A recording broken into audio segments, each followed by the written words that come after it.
Mas, Núbia, por que o Rio, por que na cidade do Rio, no estado do Rio de um modo geral, existem tantos eventos extremos? Porque, tipo, desde que eu sou adolescente, eu já passei por vários eventos extremos, né? Teve aquelas chuvas de 2011, que, enfim, afetou até aqui em São Gonçalo, o Morro do Patronato, atrás da FFP, afetou lá na região serrana, afetou o centro do Rio, né? E assim, não foi só num local como aconteceu agora, foram em vários locais, e é recorrente esse tipo de evento ocorrendo aqui no Rio. Né? Eu moro numa região que tem enchentes, né? Então, quando eu vim morar aqui, tem 8 anos que eu moro aqui, passou vários anos sem enchente. Eu não sabia que existia enchente, a água poderia entrar na minha casa. E aí, um dia do nada, a água entrou na minha casa, muito do nada. Né? E nas últimas chuvas que ocorreram aqui, a água passou do ponto que ela havia passado antes. Parece que toda vez que há uma enchente, há mais enchente. Né? Cada vez mais o nível da água aumenta. Por que isso acontece no Rio? Cara, tem um conjunto de questões envolvidas. O Rio de Janeiro, assim, eu vou nem município, né? Se a gente for falar só de região metropolitana, eu costumo dizer, cara, que quem estuda esse tipo de assunto, tipo no Rio de Janeiro, assim, estuda em qualquer lugar, porque tudo ali junto, só tem problema na parada. Porque, assim, a gente tem um relevo extremamente complexo, né? Então, numa distância muito curta, você tem áreas de 0 metros até áreas de mais de 100 metros de altitude. Então, é uma ruptura de declividade muito rápida, numa distância muito curta. E isso já é uma questão, já que você tem vários compartimentos que podem servir de intensificadores, né? Podem servir de efeito geográfico para a entrada dos sistemas frontais, que são os principais geradores, né, de precipitação. Não só os sistemas frontais em si, né, como tem a Zona de Convergência do Atlântico Sul, as ACAS, que é um sistema, para mim, talvez muito mais, não só para mim, literatura de maneira geral, um sistema extremamente emblemático para o centro-sul brasileiro, para o sudeste brasileiro e também para o Rio de Janeiro, um sistema extremamente que traz uma umidade, drena uma umidade da zona de convergência tropical, as baixas pressões amazônicas, e você cria esse corredor de umidade constante de, no mínimo, 4 dias ali chovendo o tempo inteiro.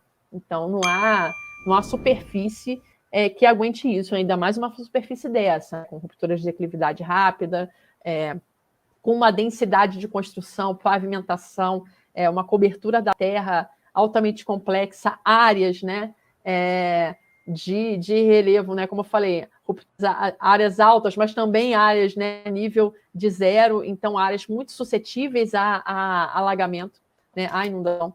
Então, a gente tem isso acontecendo, né.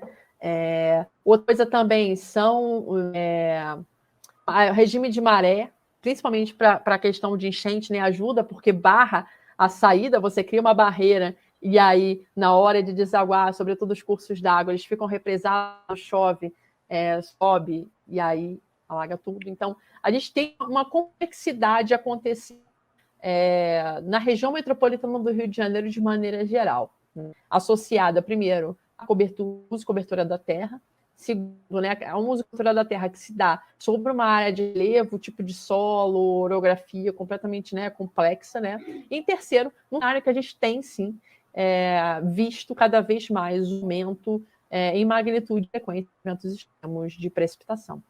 Se você junta essas três variáveis, esses conjuntos de variáveis, né? Porque não é uma variável só, são 3 conjuntos de variáveis, isso aí já é o suficiente para a gente ter episódios, né? Para a gente ter impactos muito significativos. E é como você falou, assim, você tem que ter impactos em algumas áreas, não em outras, vai depender da estrutura como se dá a forma da precipitação, né? E isso talvez seja uma das questões que a gente tem mais gargalo, assim, de conseguir entender a estrutura dessa nebulosidade, desses grandes sistemas convectivos, né, que acabam intensificando ou não o sistema frontal, porque você pode ter um episódio de uma precipitação muito intensa, por exemplo, na área de Miguel, Realengo, mas chega no centro do Rio de Janeiro, tá seco, né? Ou você passa por essa área ali, Bangu, zona Oeste, uma parte da Zona Norte, mas chega ali em Tijuca, Jacarepaguá e tudo, né? Então, é um sistema muito complexo, assim, que a gente está buscando entender do ponto de vista dessa previsão, né? Mas os nossos colegas, sobretudo da meteorologia, têm avançado muito no que eles chamam de nowcasting, que é essa previsão, sobretudo usando RAR, mas não só, modelos numéricos com certeza, essa previsão em tempo real. Então, consegue ter informações em tempo real sobre aonde que vai chover, onde que não vai, aberta a sirene, vai para casa, enfim, tenta se abrigar. Então, cada vez mais a gente tem investido do ponto de vista da ciência, né, nessa previsão de rápida, né, quase em tempo instantâneo, quase em tempo real, a cada 15 minutos, né, para que a gente consiga meio ligar esse tipo de processo, mas é de fato bastante complexo.